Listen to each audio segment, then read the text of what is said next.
Então, o ideal é que a gente utilize as ferramentas tecnológicas, mas que essa avaliação de rotina ela não seja interrompida. Por quê? Porque fazer uma avaliação de rotina vai prevenir que a pessoa tenha alguma outra coisa e, porventura, precise ir até um pronto-socorro. Então, o ideal é manter as avaliações de rotina, mas preferivelmente com o menor contato possível, tomando todos os cuidados, mas as avaliações de rotina devem ser mantidas para prevenir ocorrência de doenças ou agravos piores, né?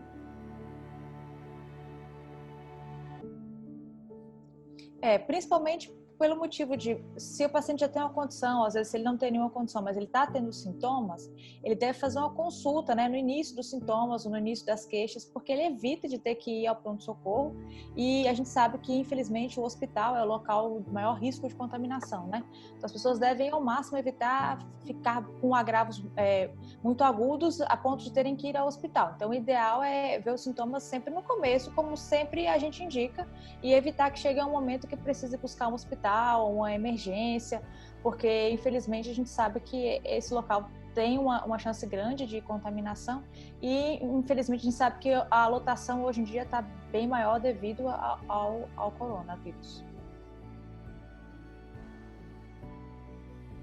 Podem, inclusive a nossa sociedade brasileira, né, a Academia Brasileira de Neurologia, até lançou diretrizes para fazer a teleconsulta neurológica. Então, realmente, deve ser a alternativa principal nesse momento. A gente sabe que, claro, que a teleconsulta tem limitações, as limitações têm que ser reconhecidas e, porventura, seja necessário uma consulta presencial, a gente tem que tentar fazer com todos os cuidados. Mas a teleconsulta, hoje em dia, é uma ferramenta muito importante que deve ser explorada por todos os médicos e na nossa especialidade de neurologia é possível, sim, fazer a teleconsulta. E caso não seja possível resolver o problema numa teleconsulta, aí sim a gente teria preferência por um encontro presencial.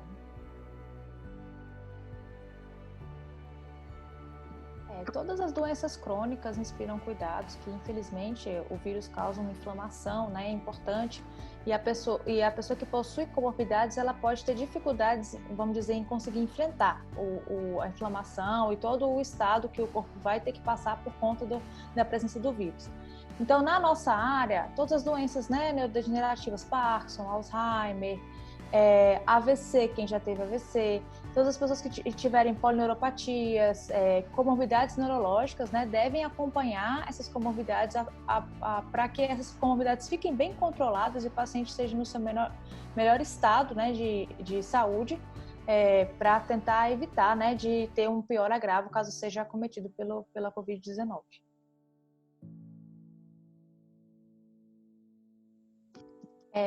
Os tratamentos crônicos, né, muitas das medicações que nós usamos são antiepiléticos, né, pacientes com epilepsia, Parkinson, pacientes que utilizam medicações que precisam de uso contínuo, quando interrompem essas medicações, podem ter vários efeitos colaterais, tanto da falta da medicação no organismo, quanto pela simples interrupção da medicação que vinha com a dose alta no corpo há muito tempo. Então, só a interrupção da medicação já causa vários agravos ao paciente, né? E além disso, como ele não tem a medicação contínua, essa medicação é interrompida, ele acaba deixando a sua doença mal controlada, o que vai fazer com que ele fique mais suscetível a ter uma piora, né, caso ele seja acometido pelo Covid. E além disso, ele pode ter uma piora da sua própria doença e pode precisar procurar, por exemplo, um pronto atendimento. É o que a gente quer evitar mais nesse momento. Então, o ideal é manter as medicações de uso contínuo em dia, não parar de fazer uso das medicações, porque vai evitar com certeza que precise buscar um pronto-socorro por um agravo ou uma piora relacionada à interrupção dessas medicações. A maneira mais segura é continuar mantendo o contato com o seu médico, da maneira mais possível, né? Priorizar a teleconsulta, mas quando não for possível, manter o atendimento e manter o uso das medicações. Hoje em dia a gente tem a opção também da receita, que pode ser feita online, então às vezes você consegue consultar com o seu médico online e ele pode mandar a receita também online. Mas o ideal é manter as medicações que utiliza e, se possível, né, tendo o menos contato físico possível.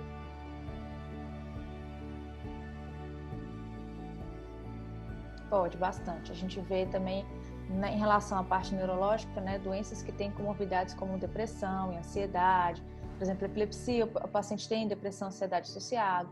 às vezes no Parkinson, paciente que já sofreu de AVC. Então, eles têm bastante comorbidade psiquiátrica associada. E o fato de estar distanciado, né? Muitas vezes avós distanciados dos netos ou pais e mães dos seus filhos causam agravo dessas comorbidades. O ideal é tentar buscar alternativas, né? A gente tenta conversar com os pacientes para que sejam buscadas alternativas também o máximo que possível online ou com um distanciamento adequado e as medidas adequadas para tentar suprir um pouco essa necessidade da falta de contato próximo que hoje em dia a gente deve evitar.